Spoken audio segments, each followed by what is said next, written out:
Post-apocalyptic. Can I say the word? I loved this book. Similarly. Welcome back to my channel. I'm Brenda, and this is Reading by My Shelf. Hey guys, so this is a reading vlog, and we're going to be talking about the darkness that comes before. I just started this about 2 days ago, and I'm only just over 100 pages in. I've really been enjoying it. This post-apocalyptic world. There's about to be a holy war, and we're following this sorcerer slash spy as he makes his way across the lands, kind of gathering information. That there's a certain, religious factions, they find sorcery to be, evil, and they say that, it should be washed out completely. And so his group, they're called the Mandate, they follow what is this old scripture that tells of the apocalypse, and it's all based upon knowing the past and how knowing the past will tell you what's going to happen in the future. And so they are trying to learn from this person, this being that lived in the past, and they all share these dreams in which they get visions of events that occurred in the past that kind of warn them for what's coming.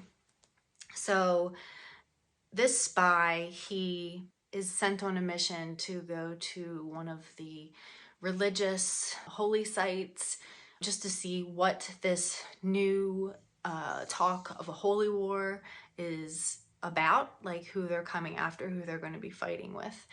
And so that has been interesting. I love when an author, when he creates his own religious history and ideations, and when he's able to create these people that are so fleshed out and so well-rounded and thought out and well done, and it just works so well, and it really just pulls you in because of the mysticism, the history, and the beliefs that go along with this religion. Of course, you have the evil side, the non-religious side, and of course in this one you have sorcerers. And you get to see each character from different perspectives, which really just highlights their flaws, which I love. A good character who's good, but he is flawed. And how can you not resonate with that type of a character? Because that's real, right? That's real. That's what you want to see. But yeah, it deals a lot with perception versus the truth. And in this, there's different types of people and beings, and it really kind of delves into that separation of class based on religion and education and status in the world. Are they a warrior, priest, or are they a sorcerer? Are they kind of these godlike beings too that walk around, and we're really just kind of scratching the surface with them. We've only just gotten a glimpse at this point. That's all I've seen. So I mean, it's been really good, really interesting. It is definitely dense. Like I said, the prose is great. He has a way of describing things that are impactful, but also I find myself having to reread them just to fully grasp what it is that he's showing me. But yeah, it's just a great, so far, epic post-apocalyptic world in which there is all of the same things you see in our world today, intolerance for your fellow man, intolerance of religion, intolerance of beliefs and ways of life. I did find it very interesting, and this is still very early on, so this is not really a spoiler, but this new Shria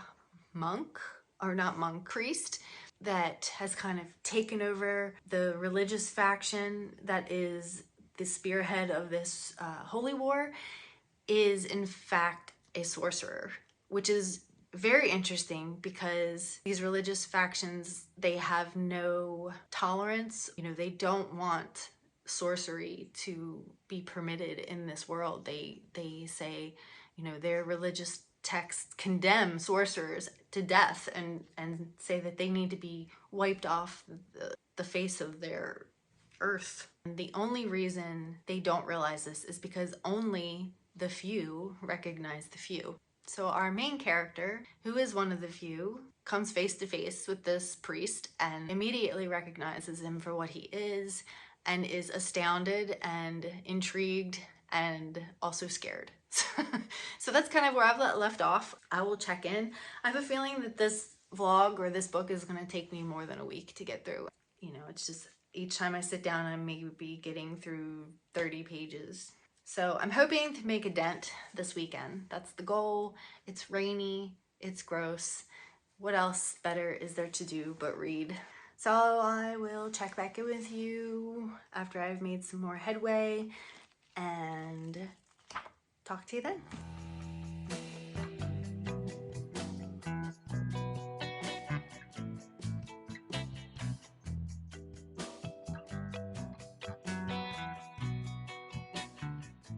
Hey, so quick update on The Darkness That Comes Before.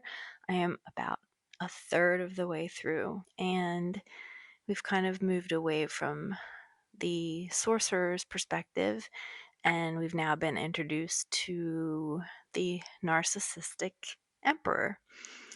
And that was a interesting person, an interesting character. It wasn't overly long. I'm sure we will get back to him at some point. We've also just now been introduced to the Sklevendi barbarian, one in particular. Don't ask me to pronounce his name. They are very much a warring barbarian group.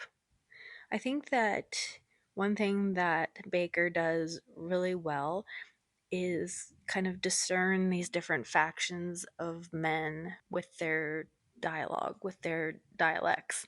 You can certainly determine who is at play with how they speak and what they say. And also, it is important to note that he tells this story in a third person POV, limited POV. So when you are in the mind of the narrator, the person you're following, you're only getting his perspective.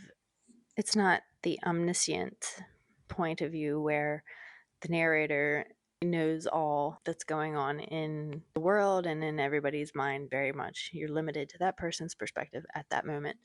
He does. All of the women in this book, at least so far, are presented in a derogatory fashion, which I knew. I was warned ahead of time that that was going to be the case, and I have noticed it is certainly true that they are all referenced as either or property. So that's where I am right now. I am hoping to make a bigger dent in this today, and I will keep you posted.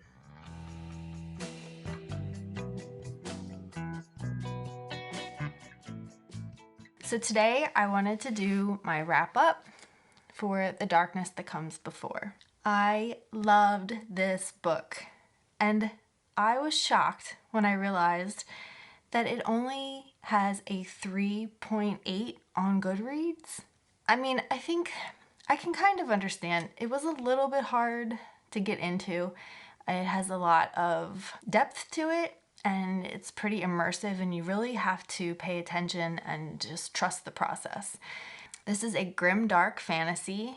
It's a very dark and oppressive world. It almost feels medieval at times. It is a post-apocalyptic setting, very complex, multifaceted world full of philosophical and speculative musings. The plot follows several warring factions of humans and other more beast-like beings.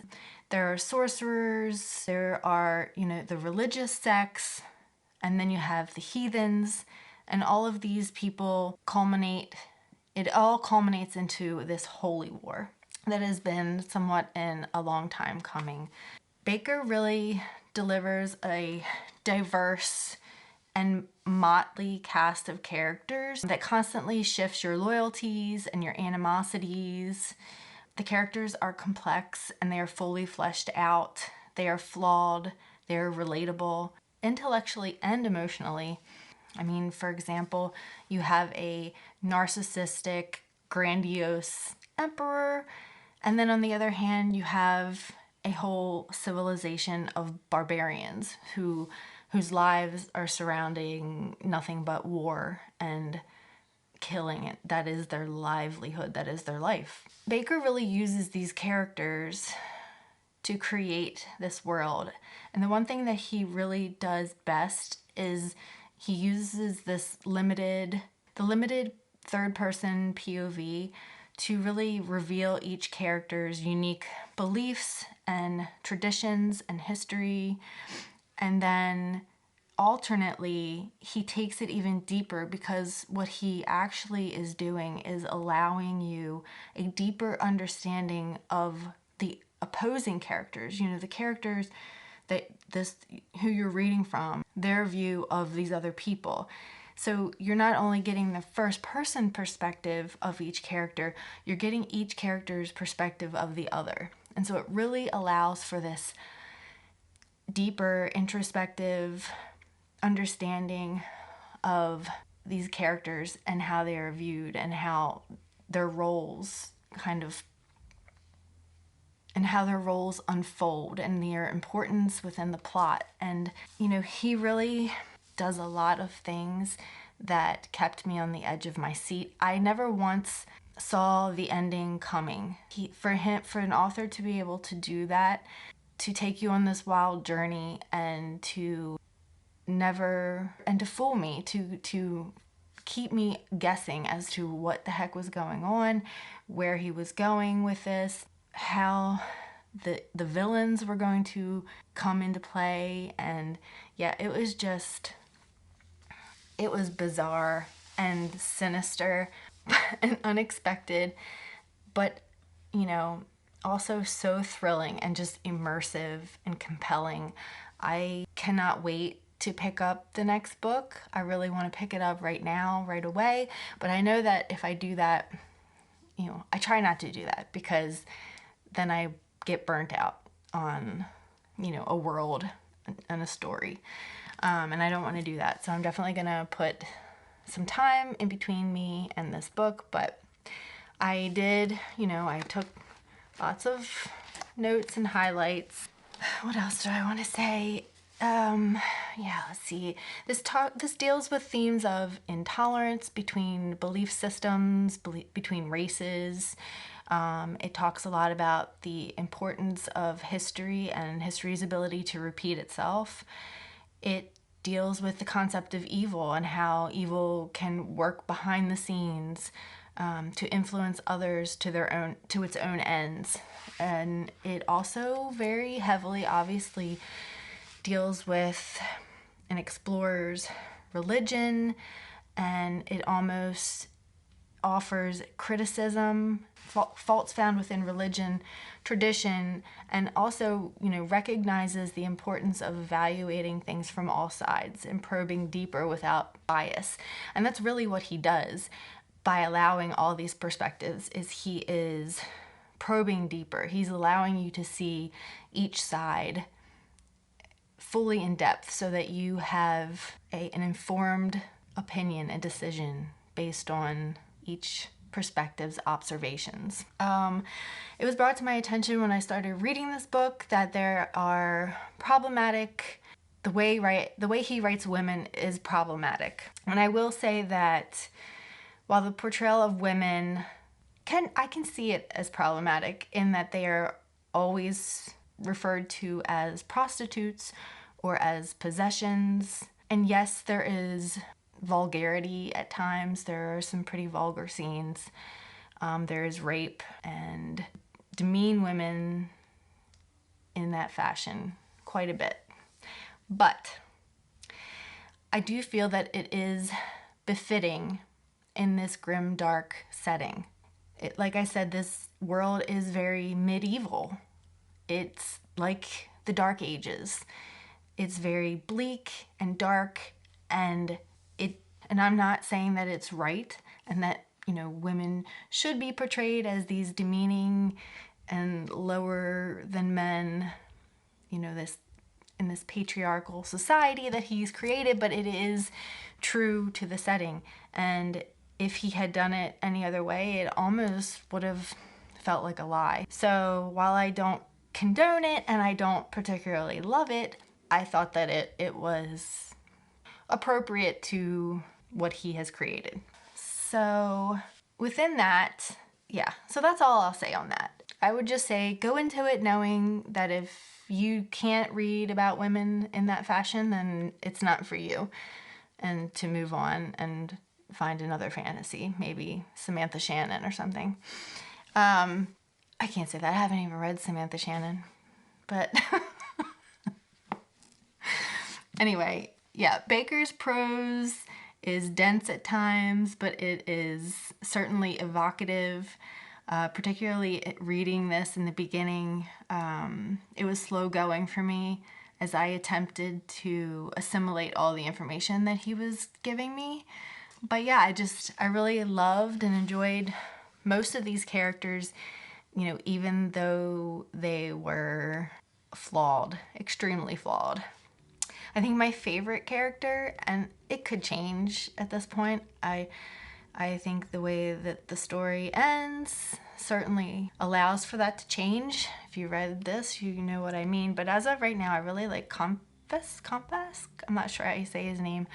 But he is the Exalt General for the Emperor. And this man is he is shrewd and he is astute. He's constantly gleaning information by his observations and deductions. Is he arrogant? Hell yes. He's arrogant as hell. Has he earned it? It sure seems like he's earned it. But he kind of takes a back seat towards the end of the story. So, we'll see where he goes. But anyway, this very much reminded me of Malazan. And so I think that if you are a fan of Malazan, then this might be something you're interested in and you should give it a try. And similarly, maybe even the Sun Eater series for a sci-fi kind of, if you like this, you might like that.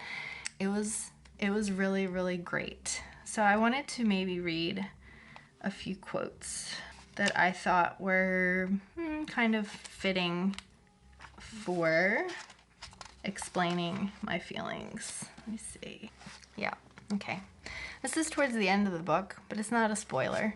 It says, one of the sorcerers talking to one of the princes. It says, "There's faith that knows itself as faith, Proyas, and there's faith that confuses itself for knowledge.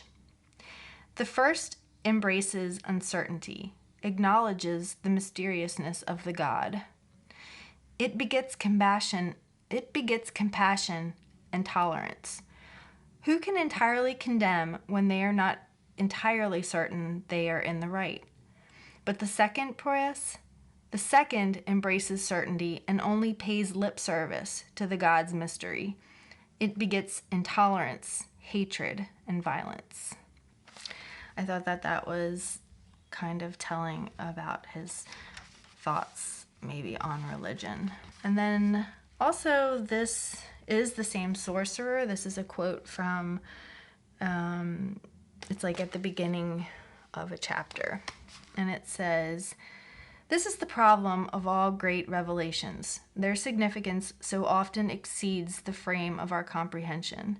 We understand only after, always after, not simply when it is too late, but precisely because it is too late."